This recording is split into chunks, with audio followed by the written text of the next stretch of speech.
It's Sunday. I'm CJ. This week it's all about voice dysphoria. I'm quite enjoying my voice right now because I have been crying and so my voice is like an octave lower than it usually is. So I, in life, on a daily basis, meet cisgendered men who have higher up voices than I do, and I haven't had testosterone yet. I suspect that my voice won't change dramatically. The men in my family are all sort of tenors, and I've always been able to sing tenor. That's always really been like my comfortable vocal range. So I suspect that maybe my voice won't get that much lower. In terms of sort of awareness, I never really knew what dysphoria was with it because I was so conscious of like what's my accent doing and what are the words doing, and so I've always been particularly hung up on the way that I speak, and I don't like my voice. There are days when my voice just, I mean, maybe we all have them. There are definitely days when my voice irritates the hell out of me and I just don't want anything to do with it at all. But in general, I don't know how much of that to pin on dysphoria and how much of that to pin on just being quite a sort of self-conscious,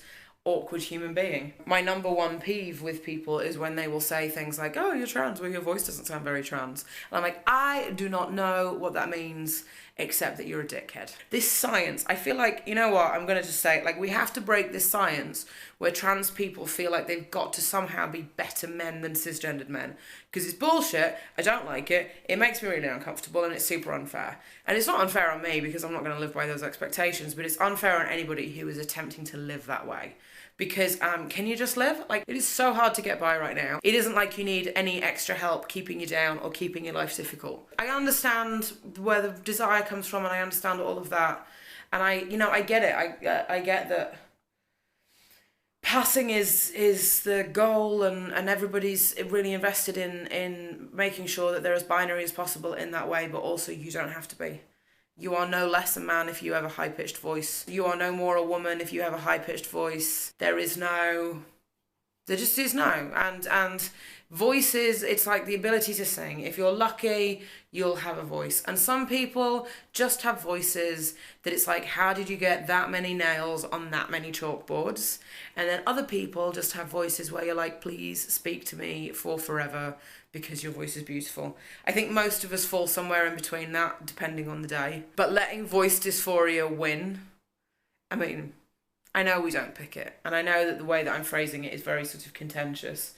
I do think that sometimes issues with things like anxiety and dysphoria, there is an element of you do need to force yourself into a space to challenge your own thinking. You know, I suppose the first time I ever became super aware of like the codifying of voices, if you like, is when I met one of my best friends. He's a gay man. We met when we were 18 years old. It was like our second week at university. We've been friends for a million years. We're like that kind of odd couple, really. He spent the majority of his early life after his voice broke really suppressing his voice and making sure that his voice was down here so that nobody could pick up on the fact that he was a homosexual. And that's a thing. The idea that this is a thing that we are forcing people into. And I guess I'm super aware of the fact that when we talk about it as trans people, we need to be super aware of going, if you want to have a low voice and you want to push your voice down and that makes you feel better, then great, good, cool. But if you're doing it to enforce a stereotype or to enforce something that in some way may be misinterpreted, then stop it. Don't. That's the issue that I have with a lot of stuff that is transphobic, that is in that territory of homophobic, biphobic and transphobic issues. Because what? You know, if your voice is too high, then what? And for some people, it's, you know, and we've had it. Like, I'll never forget, it's been my favourite anonymous comment that anybody, I think, ever left on our Tumblr, where someone was like, it was talking with your hands.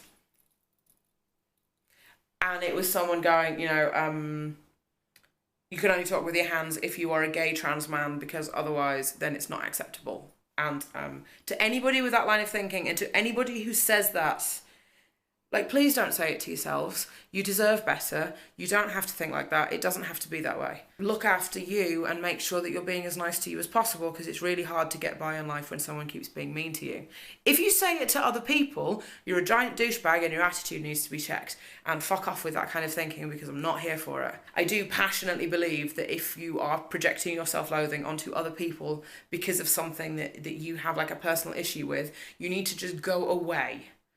And I don't know where you go, but it's just over there where somebody else can deal with you.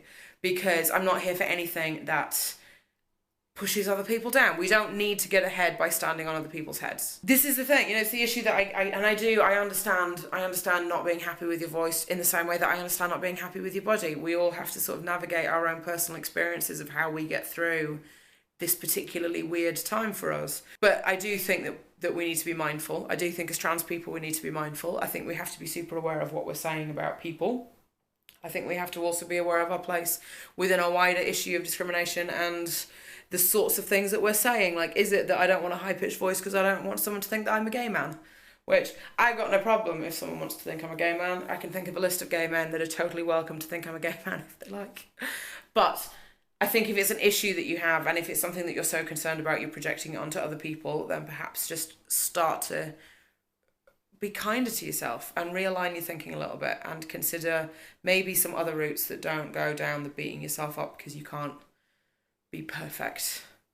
So that's my rant. That's all I have. I'm a little bit keyed up today. It's been a week. But I will speak to you guys next week. Bye.